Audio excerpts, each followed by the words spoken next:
So if you had to look back and say the number one thing that motivated you to do illegal drugs and alcohol at that age, what would it be?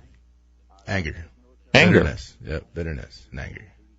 At whom or what? My family. Because I grew up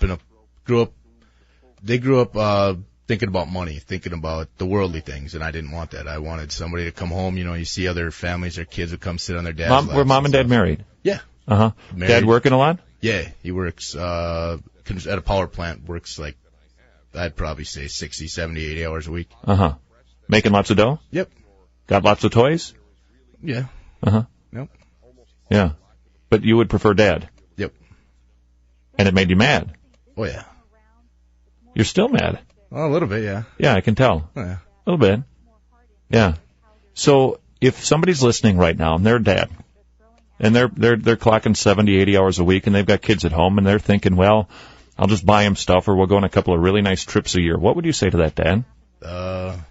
I personally didn't like the toys. I mean, don't get me wrong, I liked them, but I'd rather have Dad home. Mm-hmm. They'd go home, and he'd sit down, he'd talk to you, he'd ask if you want to go out fishing, or he'd take you outside, play catch or something, just show love. I mean, the rest of the stuff will come later, Mm-hmm. But main thing is to have a relationship with your family.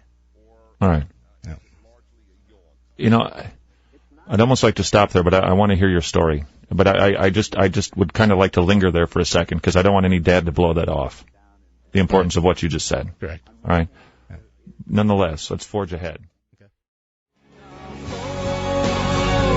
Dear Dad, I don't know if you heard the last conversation that we just had here on Talk the Walk, AM 980 KKMS, more Spirited Talk Radio. But Pop, based on the words that we just heard from Paul, who is in Minnesota Teen Challenge, they had the biggest house in town in North Dakota, which I recognize, Paul, was, not all that big, right?